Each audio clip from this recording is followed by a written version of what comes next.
नमस्कार, मैं सुनील कुमार भानु और आप देख रहे हैं इंडियन नेशन। इतिहास की बात और वर्तमान के हालात की इस कड़ी में हम आज बात करेंगे कोसी परियोजना की। आज़ाद भारत में यह एक ऐसी परियोजना है जो पिछले 70 सालों में पूरी नहीं हुई है।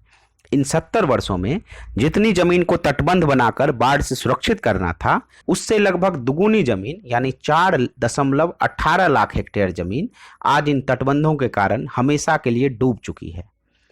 आजाद भारत में राजनीति जुमले का प्रयोग सबसे पहले मिथिला में ही हुआ। आजाद भारत में अच्छे दिन आएंगे का वादा नेताओं ने सबसे पहले मिथिला के लोगों से ही किया था। जी हाँ, हम बात कर रहे हैं मिथिला के बाढ़ और उसके निदान को लेकर भारत में बनी पहली सरकार की नीतियों की, उस वक्त के नेताओं के विजन की, उस वक्त के दिखाए गए सपनों की।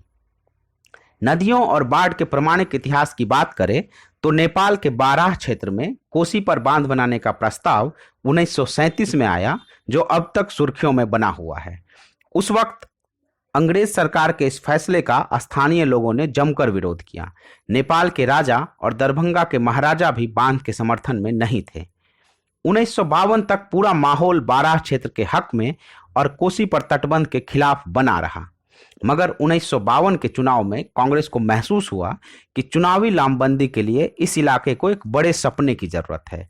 1953 में बाढ़ पर नेहरू का बयान कि इन लोगों के लिए तुरंत कुछ करना चाहिए, तटबंधों को राजनीतिक मान्यता दे दी। दरभंगा महाराज से लेकर इंजीनियर तक की राय खारिज कर दी गई। नेहरू की घोषणा के बाद इंजीनियरों का काम बस इतना रहा कि परियोजना को क्रियान्वित करना है। 14 जनवरी 1955 मकर संक्रांति के दिन कोसी परियोजना पर काम शुरू हो गया। निर्मली के पास भुतहा गांव के समीप इसका शिलान्यास तत्कालीन मुख्यमंत्री डॉक्टर श्री कृष्ण सिंह के द्वारा कर दिया गया। यह भारत की पहली परियोजना है जिसकी घोषणा ही नहीं, शिलान्यास तक बिना योजना आयोग की स्वीकृति और बजट आवंटन के हुआ। बिना वित्त मंत्री से सलाह के नेहरू ने पटना एयरपोर्ट पर कोसी परियोजना की घोषणा कर दी, जिससे नाराज होकर वित्त मंत्री ने इस्तीफे तक की पेशकश कर दी थी। और यही कारण रहा कि मिथिला की इस परियोजना को कभी समुचित धन बजट में नहीं मिला और आज तक यह परियोजना पूरी नहीं हो पाई है। आज अगर इसका मूल्यांकन करें तो इस योजना से कुल मिलाकर 7.12 लाख हेक्टेयर क्षेत्र पर सिंचाई होनी थी। जब सिंचाई का यह लक्ष्य 2 लाख हेक्टेयर से आगे नहीं खिसका, तब राज्य सरकार ने इसका कारण जानने के लिए राम नारायण मंडल की अध्यक्षता में एक कमेटी का गठन किया। कमेटी ने पाया कि इस नहर से 3.88 लाख हेक्टेयर से ज्यादा सिंचाई हो ही नहीं सकती। 7.12 लाख हेक्टेयर क्षेत्र पर सिंचाई की बात पूरी तरह से जुमला करार दे दिया गया और 3.88 लाख को योजना का लक्ष्य मान लिया गया।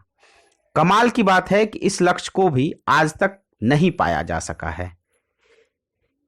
इस योजना में बाढ़ नियंत्रण के लिए लक्ष्य रखा गया था कि 2.14 लाख हेक्टेयर मतलब इतनी जमीन को बाढ़ से सुरक्षा दी जाएगी, मगर कोसी के दोनों तटबंधों के बीच 1.20 लाख हेक्टेयर जमीन हमेशा के लिए पानी में डुबो दी गई।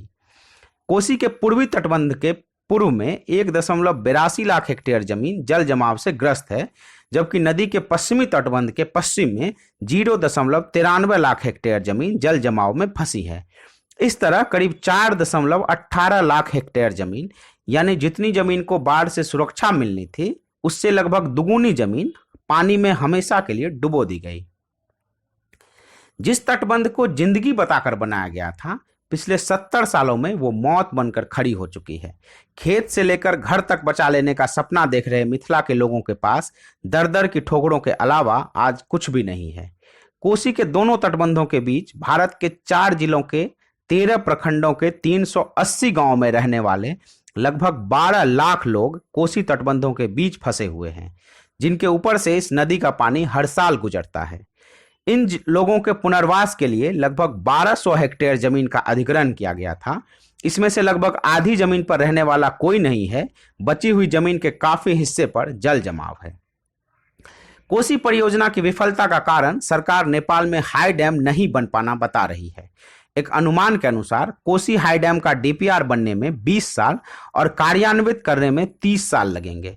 अब 50 साल और देने को ना तो कोसी नदी तैयार है और ना ही तटबंध।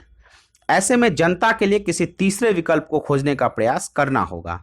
सरकार और समाज को यह समझना होगा, अभी तो इस रात की सुबह कब होगी किसी को नहीं पता।